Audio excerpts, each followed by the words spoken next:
I was only 18 years old when I got married. In my family, daughters never say no to their parents. From the time we are small, we are told that a good daughter listens and obeys.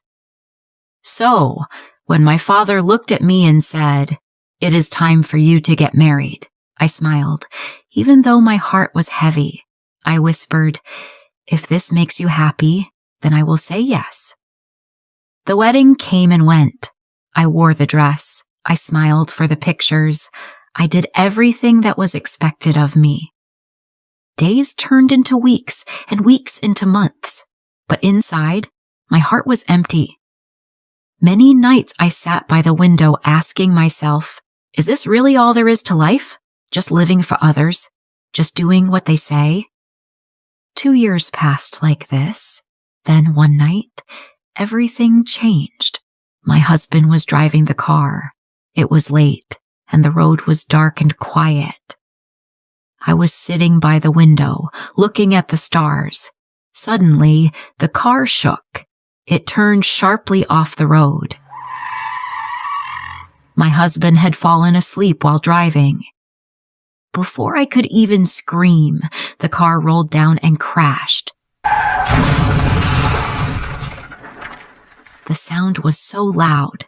Glass broke into pieces, metal twisted. My body was thrown forward and pain shot through me like fire.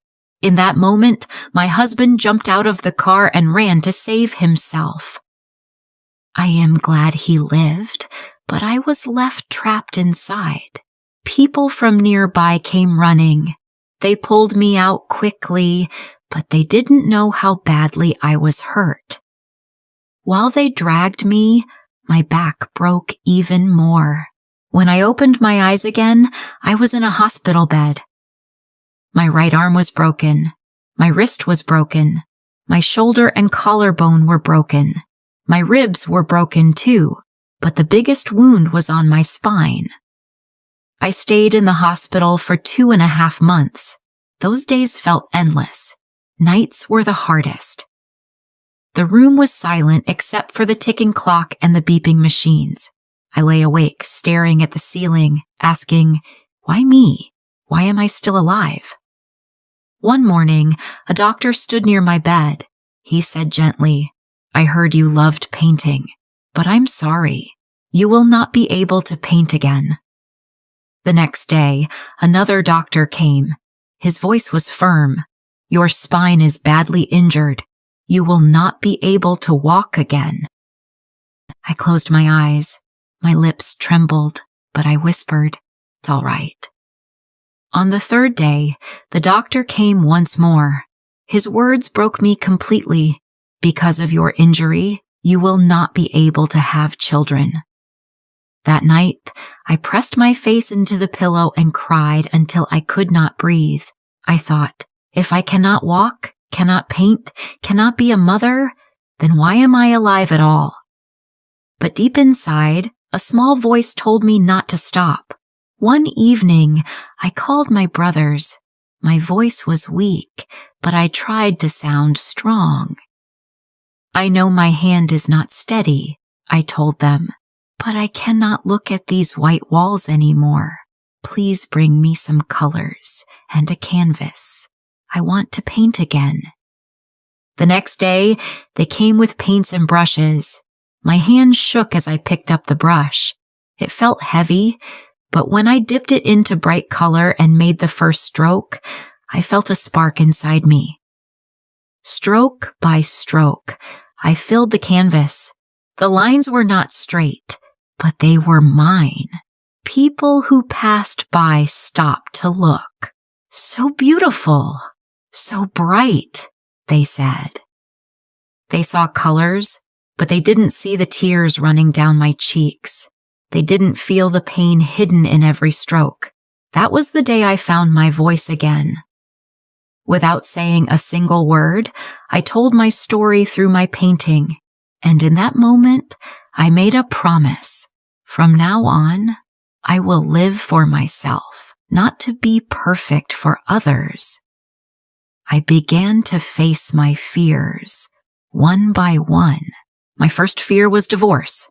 I worried about what people would say, but I reminded myself, fear is only in my mind. It cannot control me, so I let him go. When I later heard that he had married again, I did not cry. I held my phone, typed a message, erased it, typed again, and finally sent, "I am happy for you. I wish you the best." And I truly meant it. My second fear was that I could not become a mother.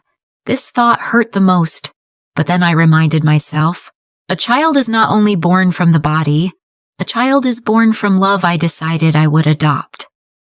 I sent my name to many organizations. 2 years passed. Then one morning, the phone rang. "There is a baby boy," the voice said. "Would you like to adopt him?" My heart leapt. Tears rolled down my face. "Yes, yes! Please bring him to me." When I held him in my arms for the first time, he was just 2 days old. So tiny, so soft, smelling of milk. He opened his little eyes, and in that instant, I became a mother. Life in a wheelchair is not easy. The hardest part is not the pain in my body. The hardest part is the way people look at me. In a world that loves perfection, it hurts to feel different. But I decided I will not hide. I painted more. I modeled for clothes. I hosted TV shows. I stood on stage and spoke about women, about children, about hope. Each time I was afraid, but each time I grew stronger. Slowly, people began to see me. Not the chair, not the broken body, but me. And I learned something. When you accept yourself, the world begins to accept you too. We all make plans. We all think, this is how my life will be. But life does not always listen. I never thought I would be in a wheelchair. But this is my life now, and I choose to make it beautiful. People often say, when life gives you lemons, make lemonade. I say, make lemonade, drink it with a smile, and never blame life for being hard. It is okay to be afraid. It is okay to cry. But it is not okay to stop living. People say, failure is not an option. I say, failure should be an option, because when you fail, you learn. And when you rise again, you are stronger than before. So celebrate your life. Be thankful for every breath. Real happiness is in being grateful. As long as you are alive, live every moment fully.